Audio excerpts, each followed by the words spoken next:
आप जुड़ चुके हैं बोल्ड वॉइस के लाइव नशरियात में और मैं हूं ठाकुर रंगील। इस बात से आप सभी वाकिफ हैं कि जो इलेक्शंस हैं उसके पूरे मुल्क के साथ साथ जम्मू कश्मीर के अंदर भी बिगुल बच चुका है और चंद ही दिन बचे हैं, क्योंकि 19 तारीख को जो जम्मू कश्मीर के अंदर भी जो पहला चुनाव का दिन है, 19 तारीख को यहां पर भी वोटिंग होगी। जी हाँ, इस वक्त मेरे साथ खास बातचीत करने के लिए संतोष भंडारी हैं जो भारतीय जनता पार्टी के ब्लॉक प्रेसिडेंट हैं। इनसे मजीद बातचीत करते हैं और जानने की कोशिश करते हैं, क्योंकि अगर हम देखा जाए तो जो पार्लियामेंट सीट उधमपुर है, यहां से पिछले 10 साल से लगातार जितेंद्र सिंह ने जीता है। भंडारी साहब, सबसे पहले बहुत बहुत शुक्रिया वक्त देने के लिए। जानना चाहूंगा, आजकल कुछ बीजेपी खामोश देखने को मिल रही है क्योंकि इलेक्शन का बिगुल बज चुका है और 19 तारीख को वोटिंग भी होने जा रही है। कहां पर देख रहे हो आप इस बार इस इलेक्शन में अपनी पार्टी को, खास करके उधमपुर सीट पर? देखिए रंगील जी, जहां तक बीजेपी का सवाल है, ये हमेशा खामोश नहीं बैठती है, हमेशा अपने कार्य में व्यस्त है। हमारी हर इलाके के अंदर हमारी टीमें इस वक्त जो हमारा डोर टू डोर कैंपेन चल रहा है, वो हमारे पूरे, मैं अपने मंडल की बात करूंगा, पूरे मंडल के अंदर हमारी टीमें लगी हैं। हर जगह पे हमारा इस वक्त जोरों पे कैंपेन हमारी चल रही है और हमें पूरी उम्मीद है कि डॉक्टर साहब पिछली बार 3,86,000 वोटों से जीता था। अब की बार हमने डॉक्टर साहब को 5 लाख से ज्यादा वोटों से हमने इस बार जिताना है।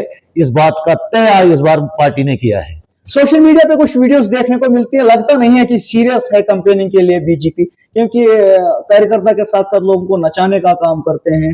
तो क्या सर लोगों के अंदर वोटिंग होने जा रही है? लोगों के अंदर खुशी है, खुशी का माहौल है, खुशी से लोग झूम पड़ते हैं। जहां जहां भी बीजेपी का झंडा पहुंचता है, जहां जहां पे बीजेपी का चिन्ह पहुंचता है, डॉक्टर साहब का फोटो पहुंचता है, सुनील जी का फोटो पहुंचता है, और लोगों के अंदर इतना बड़ा प्यार है मोदी जी के प्रति और सुनील जी के प्रति कि लोग खुशी से झूम उठते हैं। सर, कुछ लोगों का कहना था कि इस बार जो है सुनील जी को मौका मिलना चाहिए था, क्योंकि जितेंद्र सिंह का देखा जाएगा तो लोगों का कहना है कि वो इलेक्शन के बाद बहुत कम दिखते हैं। देखिए हमारी ये प्रार्थना है भगवान से कि आने वाला जो असेंबली का इलेक्शन होगा उस वक्त हमारा सुनील जी जो होगा जम्मू कश्मीर का सीएम होगा। हमारे पास अगर चेहरा है कहीं पे जम्मू कश्मीर के अंदर, वो सुनील शर्मा जी है।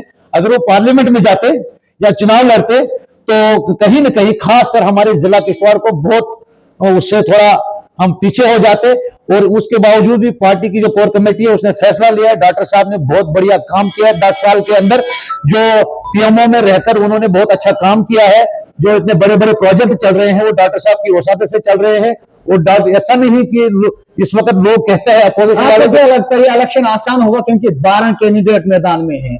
एक साइड से जनाब जीएम सरूरी हैं, दूसरी साइड से लाल सिंह चौधरी। रंगील सर, पिछले साल बड़े बड़े चेहरे हैं इस वक्त इलेक्शन में देखने को। 2019 के चुनाव में 12 नहीं बल्कि 16 कैंडिडेट थे। उस वक्त हमने 4.25 लाख वोटों से जीत हासिल की है। डॉक्टर साहब ने उस वक्त 4.25 लाख वोटों से, क्योंकि उस वक्त उनके मध्य मुकाबिल विक्रमादित्य जो डॉक्टर करण सिंह जी के सपूत है वो उनके मध्य मुकाबिल थे। उस समय जो है लाल सिंह, जो आज इस गठबंधन इनका इंडियन अलायंस का जो कैंडिडेट है लाल सिंह, तो उसने जो है उस समय डोगरा स्वाभिमान के तहत जो कुथवा में उसने पार्टी लॉन्च की थी और कुथवा में ही उसको खत्म कर दिया। 18,000 ही वोट उन्होंने लिए थे, 18,476 वोट उन्होंने लिए थे। आपका माने तो आप कह रहे हैं कि डॉक्टर साहब ने बहुत ज्यादा काम किया। अगर मैं छात्रों की खास करके बात करूं, क्योंकि आप भी छात्रों के रहने वाले हैं और हम भी छात्रों के रहने वाले हैं, आप मुझे जरा बताएं कि क्या काम डॉक्टर जितेंद्र सिंह ने जो है छात्रों के अंदर किया है? क्योंकि पिछले 15 सालों से जिस वक्त गुलाम नबी आजाद जम्मू कश्मीर के चीफ मिनिस्टर थे, उस वक्त यहाँ के लिए हमें डिग्री कॉलेज सेंक्शन हुआ था। 15 से 20 साल होने जा रहे हैं, तो अभी तक जो है कॉलेज की बिल्डिंग तैयार नहीं हुई है और जो सब्जेक्ट बच्चों को पढ़ने चाहिए थे वहां पर, वो सब्जेक्ट है ही नहीं वहां पर। देखिए जो हमारा 10 साल जितेंद्र सिंह यहाँ से एमपी रहा, तो कम अज कम छात्रों के लिए एक हॉस्पिटल बिल्डिंग अच्छी होनी चाहिए। देखिए आपने कॉलेज अच्छा होना चाहिए था। सुनिए, आपने बात की डिग्री कॉलेज की। हमारा डिग्री कॉलेज जो है छात्रों के अंदर, वो 2014 से पहले जो था वो बिल्कुल सियासी शिकार हुआ था। वहां पे कुछ गुटबाजियां हुई थी जिसपे जमीन का विवाद चल रहा था, और जो ही हमारी सरकार 2014 के बाद आए, आज आप जाइए डिग्री कॉलेज में बड़े जोरों से काम चल रहा है इस वक्त। और हमें पूरी उम्मीद है कि आज इसी साल के अंत में हमारा जो डिग्री कॉलेज छात्र है वो कंप्लीट हो जाएगा। और आर्ट्स के अलावा भी हमारी कोशिश ये रहेगी कि यहाँ साइंस स्ट्रीम की क्लासें भी शुरू की जाए। और उसके साथ जो डॉक्टर साहब की बात की आपने, डॉक्टर साहब आज आप किश्तवाड़ से निकलते हो, आज हमें 3 घंटे के बदले सिर्फ नेशनल ये रोड पे सिर्फ हमें 45 मिनट ही लगते हैं। और इस वक्त एक मिनट में जी, इस वक्त जो है हमारे डिस्ट्रिक्ट के अंदर नहीं बल्कि पूरे स्टेट के अंदर सबसे बड़ा फ्लाईओवर जो है, सबसे बड़ा एक सुंदर सा पुल यहां से बनने जा रहा है, जो 1250 मीटर का है पुल है, जिसको छात्रों मार्केट से बाईपास किया गया है। तो डॉक्टर साहब ने ऐसे डॉक्टर साहब ये नहीं कि आप किसी की नरेगा के पेमेंट को देखेंगे, किसी के जात पात को देखेंगे। डॉक्टर साहब होती है कि पढ़ने लिखने के बाद ही जो है तब्दीली आती है। हमारे यहाँ पर एक हाई सेकेंडरी है, इसमें भी आपको वाकिफ है कि क्या हालात है। और उसके साथ साथ 3 हाई स्कूल हैं हमारे छात्रों के अंदर। क्या 10 साल में जितने बहुत सारे मिडिल स्कूल थे जहां की मांग थी कि इन स्कूल को अपडेट होना चाहिए था, और जो हाई स्कूल्स हैं वहां पर कुछ स्कूल के बच्चों को बैठने के लिए जगह नहीं है, कहीं पर स्टाफ मौजूद नहीं है। अगर आपने देखा होगा, आपके घर के सामने भी एक हॉस्पिटल बिल्डिंग बनी हुई है, सेंकोरा के अंदर एक हॉस्पिटल बिल्डिंग बनी हुई है। क्या इन 10 साल में आपकी सरकार, जो आपकी एमपी था, वो क्या 10 डॉक्टर या 5 डॉक्टर वहां के लिए नहीं भेज सकता था? और चिंद्रामला का इतना बड़ा इलाका है, वहां पर 1947 से लेकर अभी तक भी कोई छोटे मोटे हॉस्पिटल बिल्डिंग नहीं है। देखिए रंजीत जी, आप जानते हैं, आप भी यहीं पे पढ़े हैं, हम भी पढ़े हैं। वो समय भी याद कीजिए कि जिस समय यहाँ पे 12 बजे ही स्कूल बंद होते थे, 11 बजे ही स्कूल बंद होते थे, 1 ही बजे स्कूल बंद होते थे। लेकिन आज ये समय है कि आप जिस वक्त देखें कि सबसे पहले हमारी सरकार ने ये काम किया कि जो स्टाफ है, वो स्टाफ को सुधारने की कोशिश, उनकी फ्रेश अटेंडेंस शुरू होने जा रही है, उनकी बायोमेट्रिक वो पूरी अटेंडेंस है, क्योंकि असर रसूख वाले जो लोग थे वो ड्यूटियां नहीं देते थे। हमारी सरकार ने ये फैसला लिया है कि सबसे पहले जो वहां पे शिक्षित तबका है उनको सुधारा जाए, क्योंकि ये जो है 60 साल की पुरानी बीमारी है। रंजीत जी, 60 साल की पुरानी बीमारी को 10 साल में हुकूमत ने क्या अपडेट नहीं होने चाहिए थे? स्कूल के अंदर 400 बच्चे अपनी तालीम हासिल कर रहे हैं, 13 बच्चों को बैठने के लिए जगह नहीं है। क्या आपका एमपी जो है 10 साल में एक स्कूल बिल्डिंग जो है चिंद्रामला के अंदर तामीर नहीं कर सकता था? रंजीत जी, आप मेरी बात सुनिए मेरी बात, क्योंकि ये जो 60 साल की जो बीमारी है, अब ये 10 साल में एकदम ठीक नहीं हो सकता है। हमारी पूरी टीम लगी, हमारी पार्टी लगी है, और एलजी शासन ने बड़ा स्ट्रिक्ट फैसला लिया है इस एजुकेशन के बारे में। यहाँ का बच्चा जब पढ़ेगा, यहाँ का बच्चा ग्रेजुएशन करेगा, यहाँ का बच्चा डॉक्टर बनेगा, यहाँ का बच्चा इंजीनियर बनेगा, यहाँ का बच्चा IAS केस करेगा। ये हमारी चाहत है, हमारी चाहत है। बन सकता है जब इंफ्रास्ट्रक्चर ठीक हो, स्कूल में उसको पढ़ाने के लिए उस्ताद हो, तब जाके वो डॉक्टर भी बन सकता है, इंजीनियर भी बन सकता है, ब्लॉक प्रेसिडेंट भी बन सकता है, और देश का प्रधानमंत्री भी बन सकता है। मगर अगर स्कूल का इंफ्रास्ट्रक्चर ठीक नहीं है, स्कूलों में बच्चों को पढ़ाने के लिए उस्ताद नहीं है, तो वो कहां से डॉक्टर बनेगा, कहां से इंजीनियर बनेगा, और कहां से प्रधानमंत्री? सर, मुझे नहीं लगता है कि हमारा जो जोन है इंद्रवाल में, इस वक्त यहाँ पे 550 टीचर हमारे जोन के अंदर है।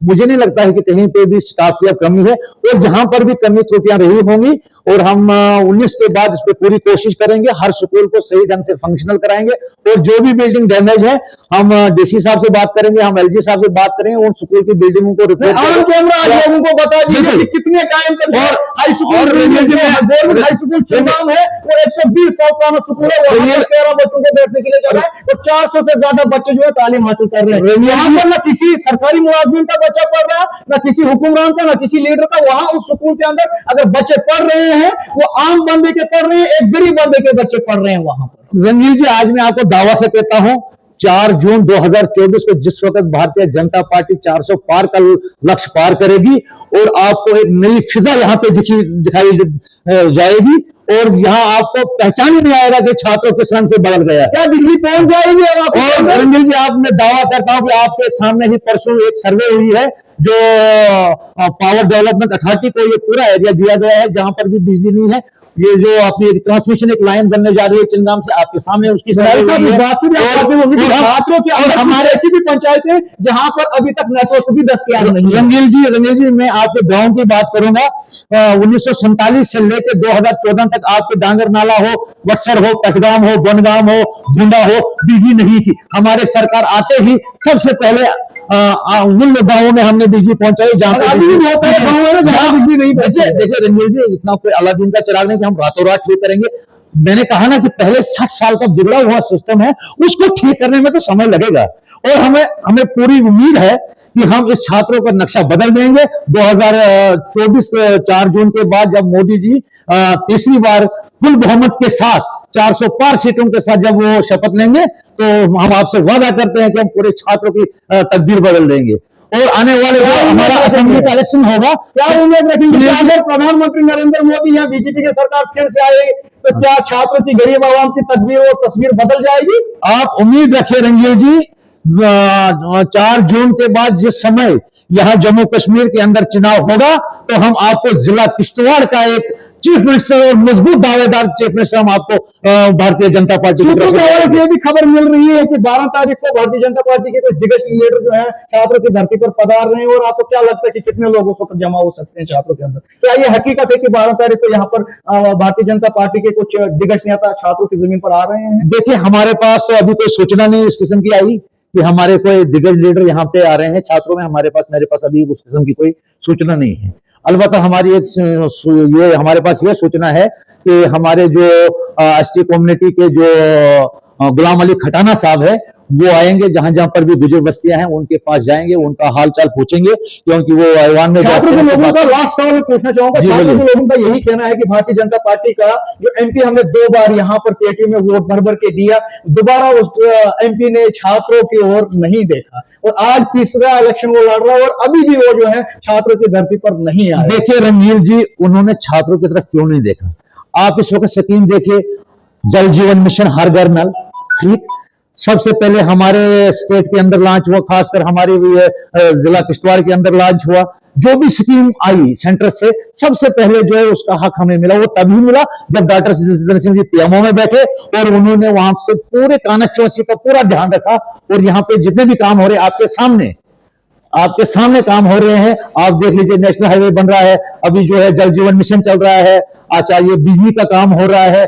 और लोगों का कहना है कि बिजली, सड़क और पानी से जो है हमारी तकदीर नहीं बदलेगी। अगर हमारी तकदीर बदलेगी तो सिर्फ और सिर्फ तालीम से बदलेगी।